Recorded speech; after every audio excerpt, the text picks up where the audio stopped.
Hello again, this is Grant Swartzwelder, and welcome to an episode of The Grown-Up Table. Today's episode is going to be based on the title, You're 60 Now, Now What? Let's set the table for this. We're actually, as you can tell, we're in Austin. I have a group of my friends from business school. We're here to have a little mini reunion. We're all 60, 62, give or take, all facing retirement, kind of end of career changes that might be reflecting of that. And so it brings up a lot of questions as to what you should be thinking about going forward, but also what are you thinking about looking back? And so I thought it would be very interesting to see my classmates, my friends that are all facing some of the same issues that I'm facing, talk about how they see their life at this particular point in time. And so I welcome a good group of guys. We have Blair Pomeroy, Peter Wilson, Jeff Sandler, Hallie Hayes, and Will Richmond. And so we're going to have a discussion on what we should be thinking about or what we have been thinking about for kind of our legacy, our future, and how we should look at life possibly different. So let's start off with just kind of a little reminiscing about looking at your career. Most of y'all have had great careers. It's kind of starting to either end as you face retirement or you're thinking about it. But so tell me what you're thinking about as you examine your career in hindsight, what you could have done different, what you're proud of, and how to kind of put that in a context. Peter, Blair, anybody? I'm happy to kick it off, Grant. So, I'm at the end of this year stepped back after 30 years working in one organization, HarborVest Partners, across a whole range of investment activities. It's a private equity-focused firm. I had the good fortune of being able to have a couple of different stages in my career, culminating in the last 11 years or so as the co-CEO, and now stepping back, the guy I was co-CEO with is continuing on leading the firm.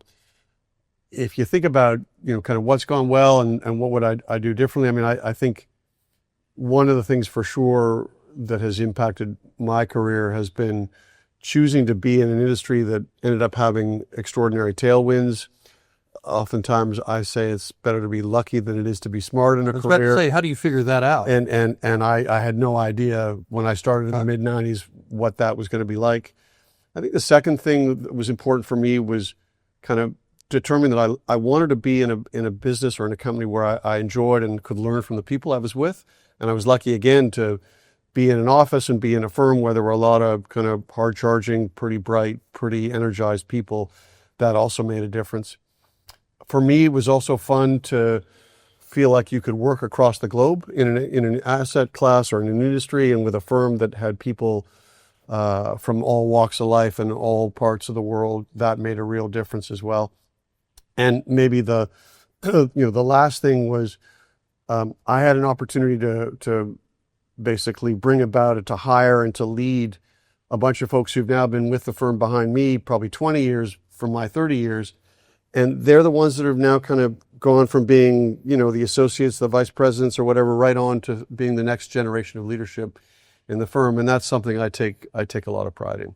I would think so, being able to kind of leave your legacy that way. So how you're also recently retired. How have you've had some time, I'm sure, to think back on your career and kind of look at how it went and what you learned, what you could have done differently. Thoughts? Well, I feel lucky to have had a few chapters of my career. There was a stage where I was kind of building the foundation to then take some risks. Part of that foundation was I began as a consultant at McKinsey, worked there for several years, and I found that put me in a position to, when it proved later in life, I didn't, of course, think these risks weren't going to always pan out, but when they didn't pan out, I was able to trade on those skills and the credentials I built as a consultant. So there was a building a foundation of skills, then taking some risks. I was fortunate to have a wife and a family that enabled me to take those risks. My wife had a great job herself at McKinsey and healthcare benefits for our family. And for some crazy reason, believed that this is going to be something, a great thing. I want to support me with that. And so I'm grateful for that. You've had some success, some great successes. You've also had a failure or two, and there, Right. as any entrepreneur is going to, that should lend itself to being able to think and say, I should have done this different. Like I shouldn't have done this deal, or I should have done this deal differently. Has I feel that for me, it became a matter of times at bats. And so what my strategy was when things weren't going well is to be realistic about that, pull out, and then get another run at it. And so it ultimately took me a third at bat before it clicked in a way that I was in the right situation with the right team. And I was very satisfied when we were driving here today. On the dashboard of the car was a digital map that was routing us here to this. And I was part of the team that really brought that to be. Well, you've had some successes and some and a failure and that's the life of an entrepreneur. Surely that lends itself to thinking through how you would do things different. I've heard you talk about in the past that it's kind of a cumulative effect and you add, but is that how you think of it? Or do you say, damn, I shouldn't have done that deal? No, I don't have regrets about going for it with the deal. So in fact, I don't think of my life and my career as in a transactional sort of way. I do feel as if there were some skills I wished I had prepared myself with. I find actually starting a business, I came to the playing field with some of the skills, but not all of them I might have wished to had. So if I do it all again differently, I find that there's a sort of a leadership style that I wish that I had developed. And in fact, I might have missed a chance to do that when we were all together at business school. I attacked business school from, let's call it, a technical skills, learning the frameworks, learning to think through finance and so forth. And I'm glad that I learned those things. I even thought about it from a communications perspective, how to express my ideas. But I didn't think of it as much as a chance to develop my leadership skills. How do I influence people? How do I engage with people? So my biggest do-over, I think, would be to reflect upon that earlier in my career and then address those gaps that proved later on to be the important ones that kind of were limiting factors for me. I think that's a fantastic point about if you were a 20-year-old Howie or a 20-year-old Will, what would you have learned or focused on that would help you through your career? Will or Jeff, are there any things, or Howie, you mentioned leadership skills. To me, it was a communication ability that I think would really benefit me and anybody else going forward. Were there other leadership skills or other skills that you really think would have helped you, and if you could go back and redo, you would focus on? Yeah. I was just going to chime in. I mean, I think a lot of times we focus on skills and experience. I think at the same time, you need to focus on yourself. So I think at times we look outwardly and we see so much success from our peers. We see so much success in business. And I think it's really about focusing on yourself, throwing yourself into the journey, going forward with everything that you have with complete gusto. And as Howie was saying, realizes there's going to be successes, there's going to be failures. It's very easy to think that everyone's career is perfect and heading in the right direction. I don't think that's the case. It's great we've had some time to talk here today. And again, knowing how to really pick up when things don't go well, because everyone's career journey is going to have challenges. And it's, I guess, really what it comes down to is resilience, grit, and belief in yourself. And the more you can embrace that early on, I think the more successful you're going to be in life. So I think those key skills really make a difference when you are having a career. Even at the most senior levels, challenges come your way, and you just have to face it head on and move forward when things go your way or don't go your way. I think that's great, Jeff. As you can tell, this is the grown-up table, but it appears that we also have a kids table because they are lower seats. And so, Will, Blair, do you want to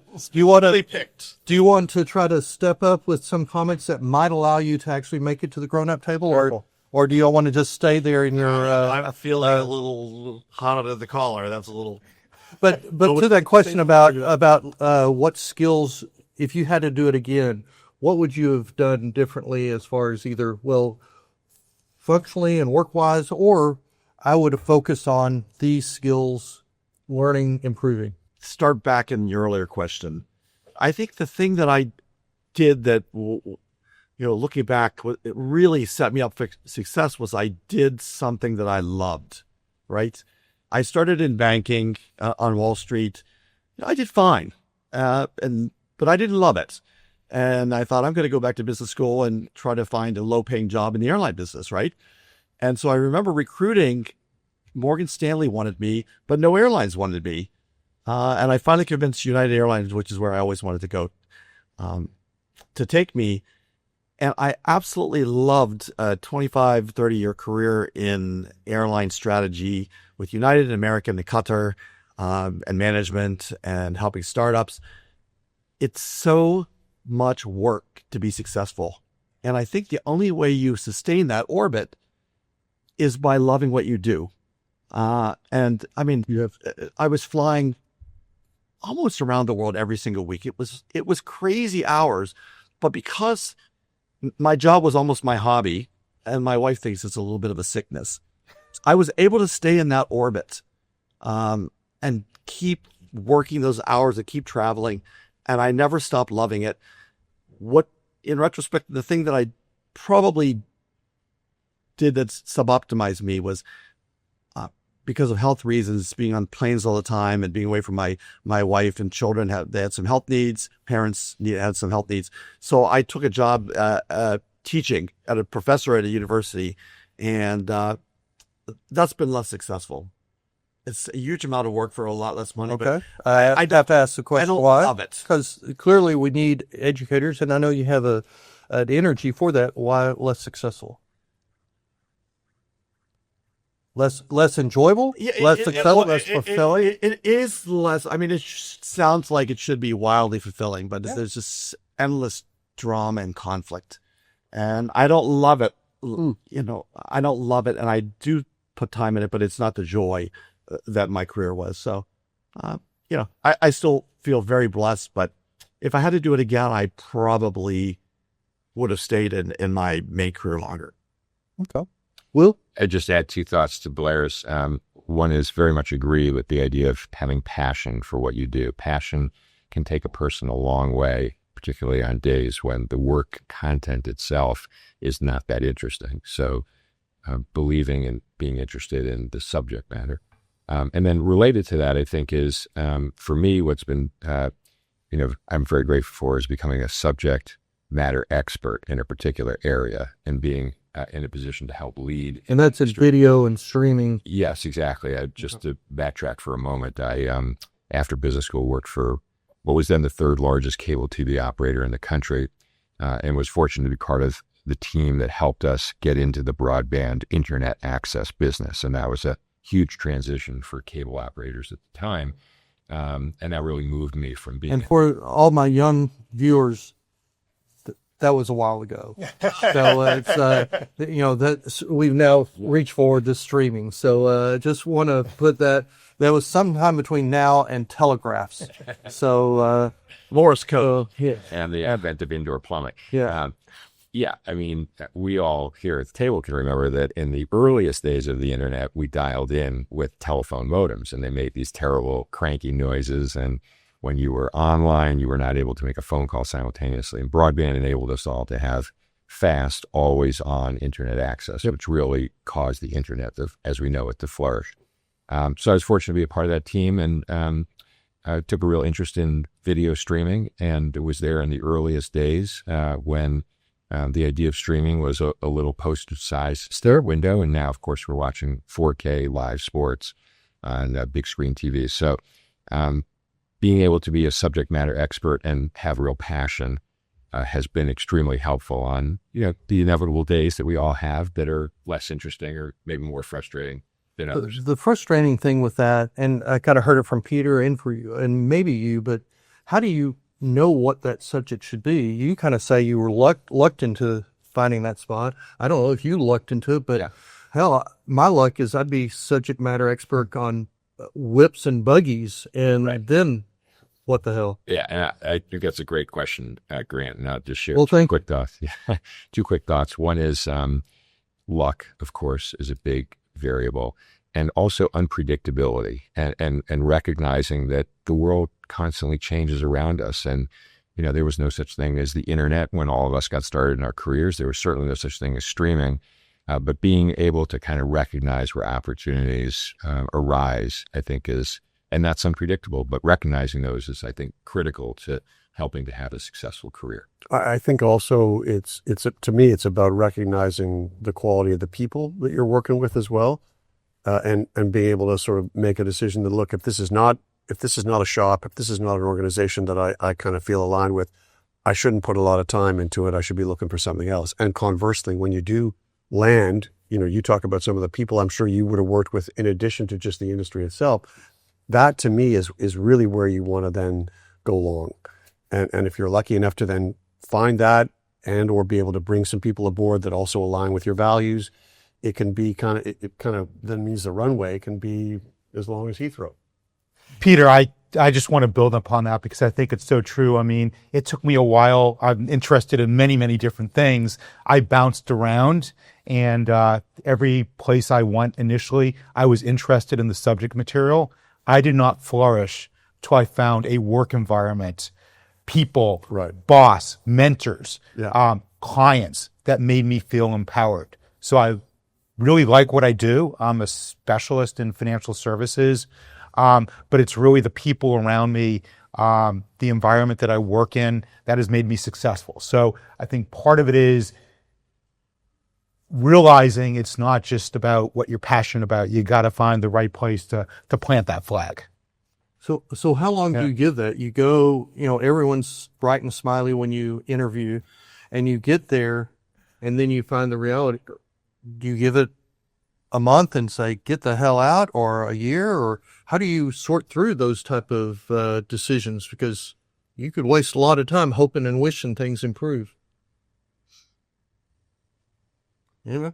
I'm not a great, because I was one spot for 30 yeah, years. right. So I obviously kind of the fact- can't help you with that one, Grant. So maybe a couple of y'all, Howie or Jeff, as far as, because y'all had some movement, y'all saw different things. I think you have to give it your best. You have to throw yourself in. We talked about this a little bit. I mean, you're nervous starting a new job. You just don't know. So you're going to have that feeling for 6 months or a year. Out of place, this isn't right. But I think within a year or so, you're going to have a pretty good sense of whether or not this is the right place for you. And then certain people don't find that right place. So I give Will a lot of credit. I give Grant a lot of credit. Ultimately, you create that own place. So you have that opportunity to say, hey, I haven't found it, so perhaps I need to start my own thing so I can create that environment. And I'm sure that environment has its own set of challenges as well. But being able to create that place where you work every day, control of what you want to do, sounds awfully appealing and exciting to me. Well, you spin that in a positive way. In my case, nobody wanted me, so I had to go find my own thing to do so that I could be welcomed. And so that worked that. Grant, we wanted you in the airline business. Oh, You rejected us. yeah, that's exactly where I need to be. So y'all mention this in a little bit, but let's dig a little deeper about relationships, about how this all affects your family, your friends, because, like in y'all's cases, Blair and Peter, y'all traveled a bunch. You did a lot of work, and that took you away from family. Jeff, you're kind of, it seems like opposite side, where you made some decisions that kind of, because of family, you're not going to go certain places, you're going to do certain things. And obviously that's a personal decision, but it does, now that you're 62 years old, it has ramifications, or regrets possibly, or not. Blair, Peter, anybody? So look, I'll kick it off. To your point, Grant, I did a lot of traveling, particularly in the last, I'd say 10 or 15 years, maybe upwards of about a third of my time, 30% of my time on the road. And you don't get that time back. And I was blessed to have a partner who was incredibly supportive, who did all the heavy lifting around the kids. Right. I look back on that now, and I think my reflection is that you can't have it all. If you want to put a lot of time and effort into a career and be as successful as you hope to be, there's going to be sacrifices that inevitably you made the point, Blair, around how hard everybody works. I'm sure there's nobody at this table that hasn't worked their backside off over the years. And that means that you don't have as much time to be with family and to be with kids, etc.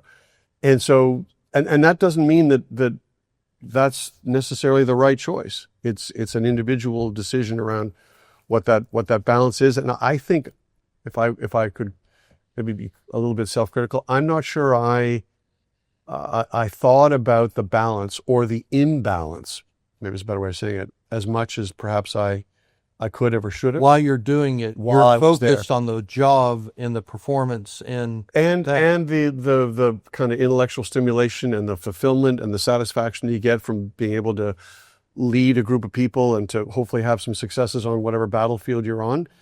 And I reflect that came at maybe sometimes a bigger cost to relationships with my wife and my kids than I might have been prepared to acknowledge at the time. Well, and again, you're in the middle of the war. It's hard to reflect on it till later, but unfortunately, later is a little harder to go back and change. So. That time travel is a little tricky. I changed gears around 13 or 14 years ago. So I had been involved in a number of entrepreneurial situations. The first 2 times about, as I mentioned earlier, did not work out. The third one worked out very well. And I felt that gave me some sort of sense of closure about having, pursued that a path which is kind of this iconic American path, the entrepreneurial path. And then I saw that I could kind of redefine my life, though, in a different way. And I recognized, or I concluded, that large corporations need that same kind of entrepreneurial spirit, and they need someone to lead the way in a new direction. And that I could enjoy building a team there and being part of that community with a little bit less tax and a drain, the way kind of starting a business is kind of so all-consuming. So then I really redefined things away from my career and kind of a little bit more broader framing of my life. And so I joined a large corporation. I'm very pleased to have worked at a big insurance company, but there are times when you say I led innovation at an insurance company, people kind of snicker. And so there was definitely a feeling of kind of going on a different track here now. And if anyone from an insurance company ever watches this, I'm proud of those times with you. So that's not my message here at all. But there was a little bit of kind of swallowing, I'm going a different direction here. And I decided to pad out my life so that, for instance, I completed an Ironman triathlon while I was working, in this corporation. Right. And I'd like to think that I, was closer to my children and closer to my family as well as I had versus when I was in this entrepreneurial world. So you think when you went into more of a corporate, it affected your relationships? Oh, I think in a positive way from a family perspective, there's no doubt about it. And I was excited having done the entrepreneurial thing. I was talking with Blair yesterday in the airline. So I was a United Airlines Global Services customer, several years running. And that just is right there, the definition, you're out of town a lot and you miss a lot. And I remember, talking to my son when he had just been given some award at some track and field team event, and I missed it. And so, but I don't think I missed many of those after I kind of changed gears and was working for an insurance company that was U.S. based as a company can get. And so that was just kind of just redefining what my life is and what a complete life can be. I was just going to add, initially out of the gate at Harvard Business School, all you have is this at least I had this maniacal focus on career success. You see your peers, they're getting great jobs. And it took me probably 10 or 15 years to realize success is more than just being a CEO of a company. Maybe I wasn't going to get there. I eventually moved back to Florida. It's where I'm from, to be with my family, spending more time with my family, maybe a job that was a little less kind of hierarchically focused, but really serving people, serving my community, and being around with my family. So to me, broadening my definition of success really led to me being much happier, much happier. Jeff, you even made the kind of tough call that you got a job offer coming out of business school in California. Yeah. And when you and Stacy talked about it, made the decision that no, that wasn't going to be right for the two of you, and you let that go. Yeah. It's hard to let go. Something that you were really passionate about. So, you kind of lived that, I would say, that journey of balance pretty much your whole career. I think your comment about success is another one I'd like to explore with each of y'all because, how do you define that? But more importantly did that change as it went along? Did your definition of success, of accomplishment change as you went through your career? Or now that you're in your 60s, do you reflect on it in a different way? Blair? Will? Anyone? I'll first go back to the last question, because Peter's comment, I think, needs to be underlined. You cannot have it all, right? You cannot have it all. And for a while there, folks were saying you can have it all. There's an opportunity cost to everything, and traveling so wildly. My wife did the hard part to raise the kids and the dogs, but if we're being open and honest, she suffered. She suffered for it. And I tried to stop the traveling. So we moved to London, then we moved back for family reasons, and then we moved to Geneva for a long time, and then we moved back for family reasons. But every time I moved to Europe, I would start traveling to Asia. So, I was doing a shell game. Then the bean was always moving under shells. And I'm not sure, if I look back, should I have made different decisions? I don't think I would have had nearly the run and been nearly as successful had I not, been to working in I didn't work in 146 countries, but I think I've worked in 32 or something. I don't even know now how I could have balanced that. I think I would have had to say, I'm either going to be at home a lot and not successful in my career in the same way, or what I did, which is be successful in my career. And I don't think my kids suffered, but I do think my wife suffered. So, and clearly family is important to you, but it sounds like, based on what you're saying, that success was measured in a professional sense. And I feel a little, and that's easier for guys to do. Look down and say that, but I think that's that too high on my buyer values. Of I want it to be the best in the world at my craft, and it's a very thin little. And I don't know if that's a Harvard Business School mentality or a male mentality, or just kind of society mentality. But what do you think, Will, Pally, Jeff? I don't know if it's a specific male mentality or what it is, but I guess what I would say is that I do think we have different stages of our lives. Sure. And at different stages of our lives, success is defined differently. Certainly, as anybody who's ever had a health issue or had a family member with a health issue, success is defined as just getting back to health.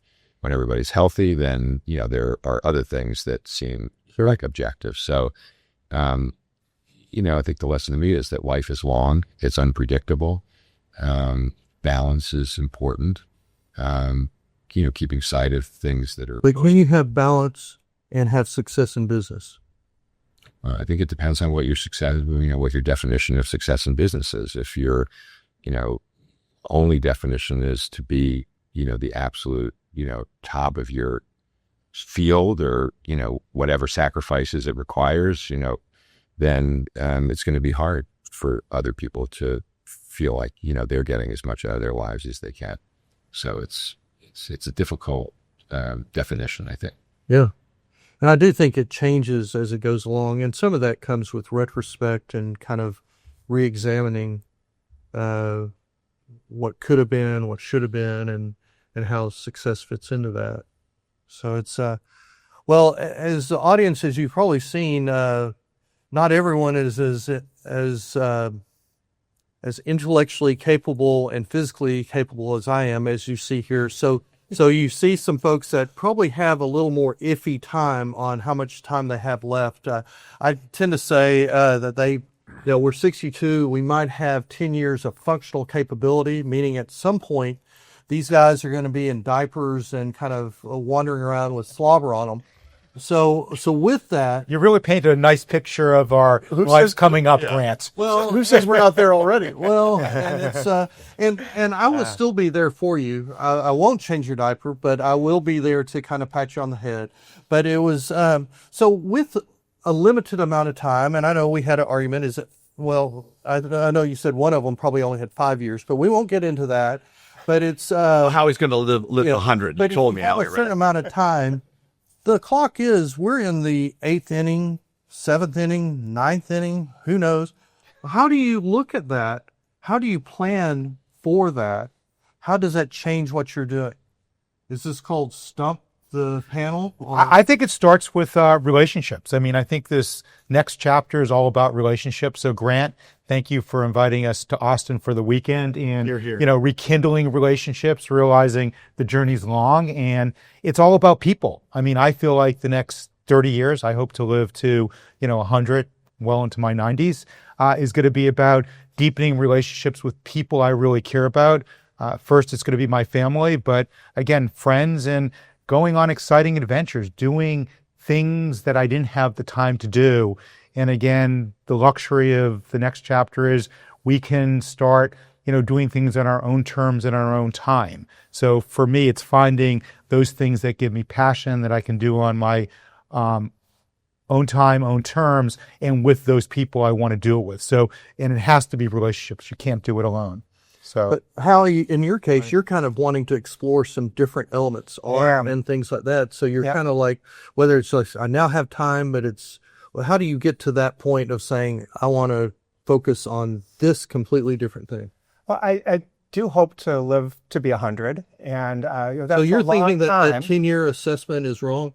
Well, I think that you talked about productive periods. I wouldn't debate there's going to be some functional period. Okay.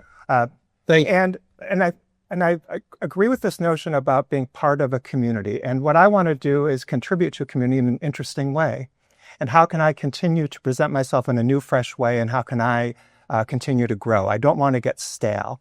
And what I feel is if there's been a set of capabilities that I never really allowed myself to pursue as I was focused on let's call it those core business skills, and anything that might kind of have drawn me into a creative realm outside of what one might think of as creativity in a business sense, I didn't allow myself to do. And as I've gotten to know myself a little bit better, I regret that I never really explored or developed those skills. And so now I have the opportunity to do so. And so in much the same way that when we were together, there was a defined program, there was a rigorous academic program to build skills, I'm looking for how I might just not kind of careen along, but how I might thoughtfully and efficiently, you'd say, build these skills. So it's not a done deal yet, but I intend to roll in an art program in the city of Chicago. I think I come to it with some kind of immature skills, and that I hope that those could be built upon. And I hope to be exposed to all sorts of skills I'm not even sure that, what they are, so that I can be able to give expression to ideas that I have, and that I can always just get frustrated that I can feel them, but I can't execute on them. And I hope then that will bring me into new communities of people. I enjoy this community. I don't mean to say anything opposite to that, but to communities that can enrich my life in other and different ways. And then I can bring a new perspective into this community if I can really find a way to develop these skills. So Blair, you kind of voiced that you're not getting as much joy out of what you're currently doing. So how do you approach the next 10 years with that as the context? I think my philosophy at this period of life is the world, our communities really need new skills and new insights, right? And so I think we've been so blessed that, it sounds cliche, but I think we really do need to give back, right? We've been blessed, and it's really, it's an obligation. And is that what you're doing by being a professor? That's one of the reasons I wanted to do a professor, is because I had a fair amount of success doing what Peter was talking about, developing people who now have done extremely well. And I thought, can I bring that to folks that don't have access to the same educational opportunities? I'm at the University of Pittsburgh, and there's a wide distribution of skills. So can I bring those skills to these folks? I struggle with kind of the society ills, right? And that's a topic we've talked about privately again and again. But I intended to try to give back. It's harder than I thought. I don't know, is the next chapter. One of the reasons I stayed with it is initially I wasn't very successful with it. And of course that HBS drive, I can't leave unless I'm winning.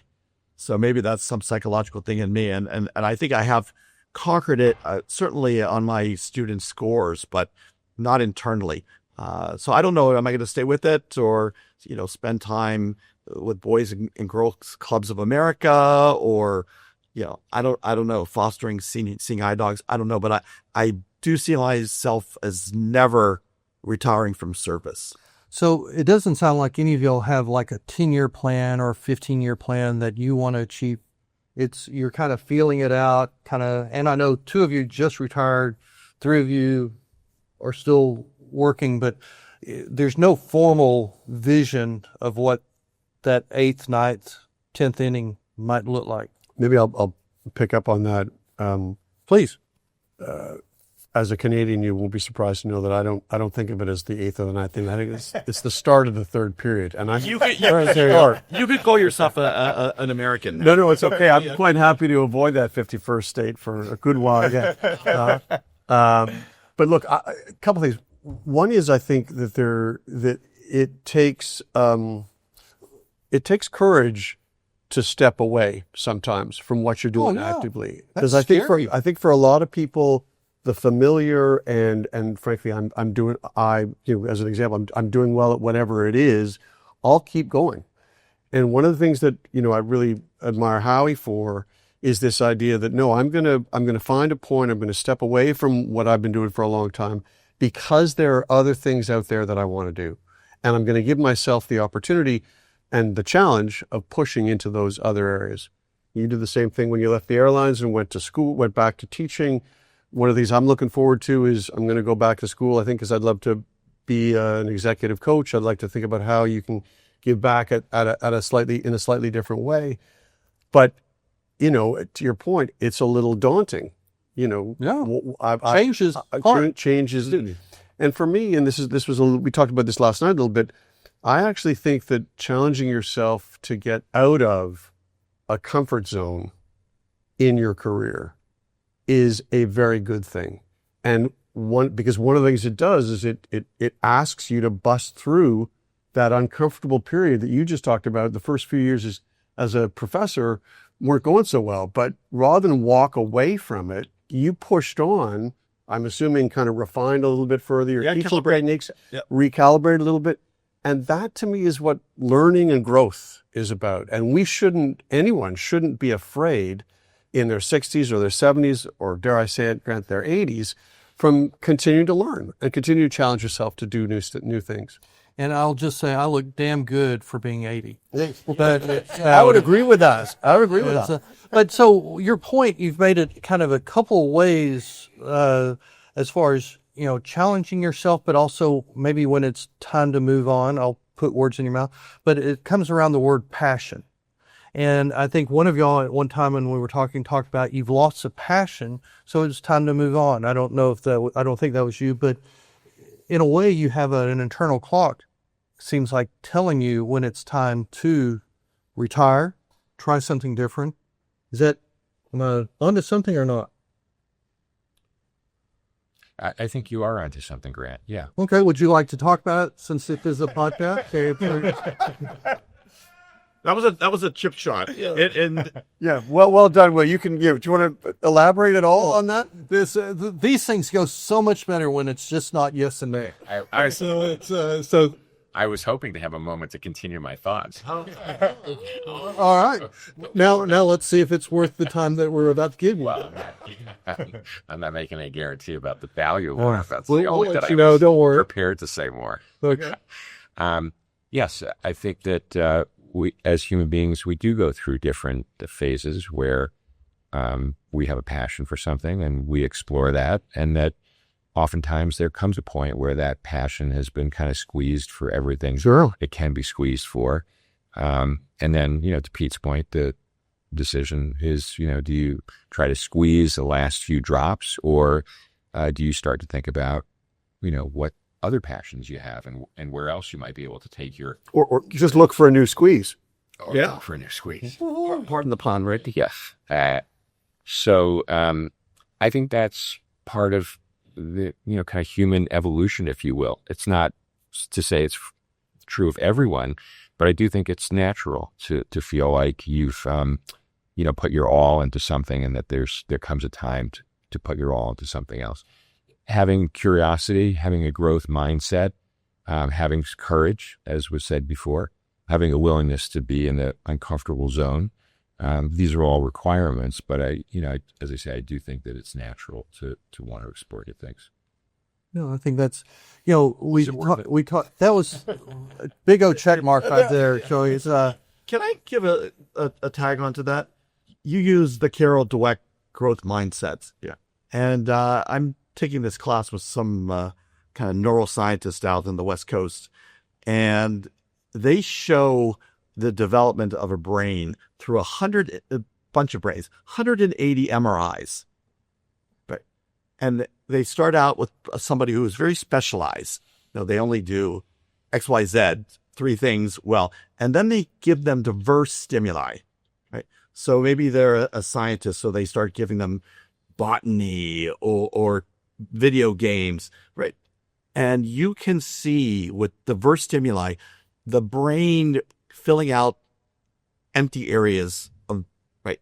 You could see it create new hubs of neural activity. And then you can see the connectors through 180 MRIs.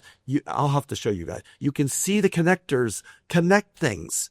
So when you're going into a different area with art, right, you're going to create a new neural hub center, and it's going to connect to all the other areas. And you're going to see relationships to things that you never saw in your life. So I think when we stop pulling ourselves in different areas, we leave kind of neural money on the table. I'd like to show that to you guys later. Yeah, I love what you're saying, because I think, this next chapter really comes down to, and you've talked a lot about this, joy. Where do you find joy? So going with those passions. So again, where do I find joy? I mean, I find joy with family. I find joy with adventure. I find joy in relationships. I find joy with giving back. So I know those are going to be the key elements of what's next. I can't tell you totally what it is, but I know those elements, and putting those joyful elements together hopefully creates the right next 5-10 years for me. And I appreciate the fact that you find joy through art and you want to express yourself. And as we talked about joy, I've talked about how it's been harder to have joy over the last X number of years. And I think some of that is just what's going on in the world today. Could possibly be also my age and the mortality and the legacy and those things you contemplate. But it's like, how do you figure out, what is causing your need for joy? What is driving your passion? And then how do you respond to that? So it's, we're getting close to time. What I'd like to do is to wrap up with having each of you, I'd like to go through and have you say, or give some suggestions of, now that you're 62-ish, you've got kids, you're a professor, so you've got college kids.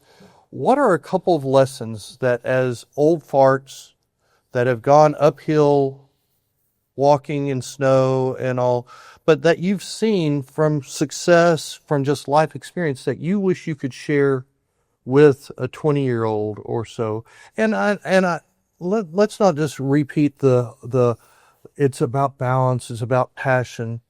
I'd love to have kind of more material, kind of like read a book or something that, you think would have helped you, would help someone else with that. I've got an immediate reaction to that. Okay. And you talked about a 20-year-old. And what's been going through my mind as we've been talking here is, I think it's increasingly difficult to sustain a career. Like, I'm looking at this vantage point right now. I thought it was hard, frankly, to navigate the last 35 years. Life's hard. Business is hard. It's hard, and I think it's getting harder still. And my wife and I were fortunate to have 4 children. I look at the world through their eyes, and they're starting maybe on first base as relative to others. Yeah. And even for them, it's hard. And so what I feel that maybe I want to bring into this conversation is that there's some aspect of kind of being practical. And so that, and maybe that's the part of me that never pursued the arts, while I was building my career. Yeah. And that, so there's this counterpart about the passions, is that there's some sort of a practical set of capabilities, whether it's a functional area of expertise that you really are going to be able to call home and to have depth of capabilities in. And the other thing I would say is that as one is anticipating perhaps tumultuous future, is that this notion of flexibility is critical. It's hard for any of us to predict what's going to happen next. and arm yourself with people of good character around you. And this is what Peter was saying about the quality of the people, and the quality of it measured in many different ways. One I'd like to kind of bring in is people of good character that will treat others well, will be fair. And I think if you kind of bring that combination together, somewhere in that muddle is a path that one can get one step back. Can I just I think those are wonderful build on stuff. that? Build on that. I mean, I think Howie's spot on. So just to kind of recap a little bit, domain expertise. You know, you've got to have something that you can really call your own as a 20-year-old. Yeah.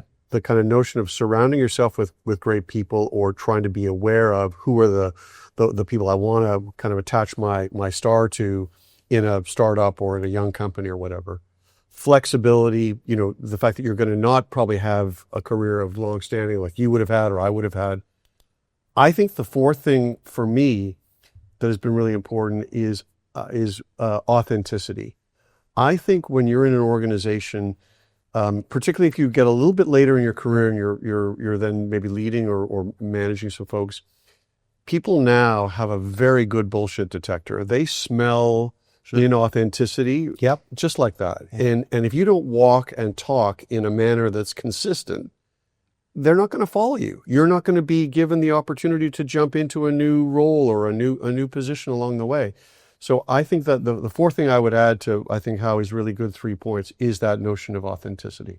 I'm going to add a fifth. And the fifth is you can't do it alone. You cannot do it alone. So I have three young adult men and as my sons. And again, life throws you challenges, and no successful person has done it by themselves. They have to open up. They have to be vulnerable. They have to, I think you have to go out and get advice from others. And I think a lot of people feel like, you know, we're hardwired to do it by ourselves. We can't tell people our fears and our, you know, what's going on in our heads. And I think the best people realize they can't do it alone.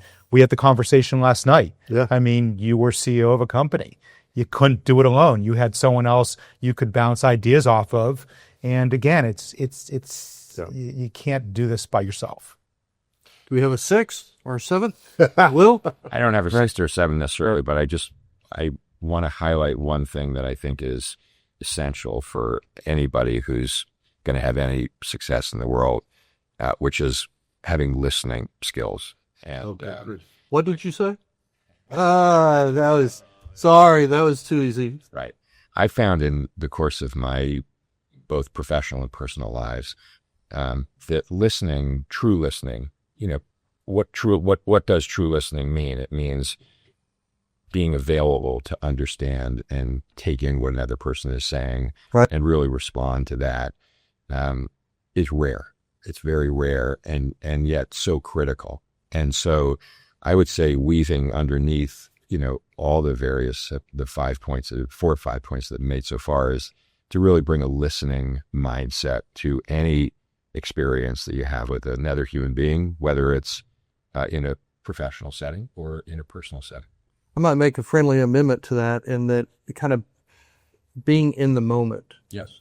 Because you're listening, but you also have to really understand what that person is really saying also, and where the context is, what the drivers are, and not only to be there for that person, but from a business side also to be able to understand what his or her drivers are, so you can either properly lead or negotiate or interact. Imagine having a Texan talk about mindfulness. Now, how on earth does that happen, Grant? It's very difficult. It's 60 years of learning. Blair. You know, the listening is a great insight.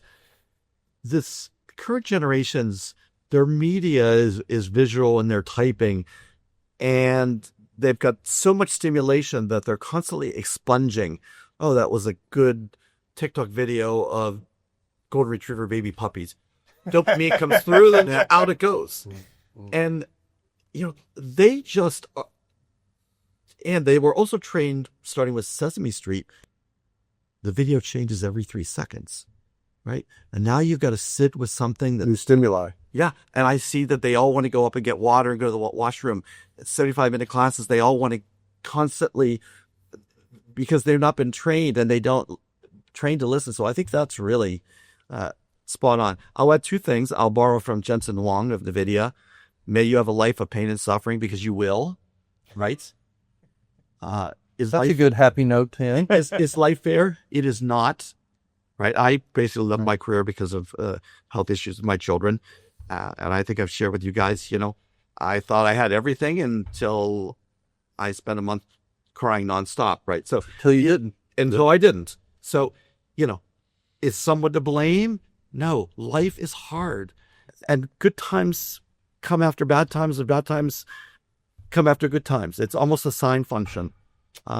So, it doesn't mean it's hopeless. I think if you know it's coming, you can feel a little better about it. The final thing I'll say, maybe my 7th, is uncertainty, ambiguity. A lot of young folks, they want more certainty, maybe because the world is becoming less certain. Product life cycles are faster. Everything is changing. And we want stability, but we're not going to get it.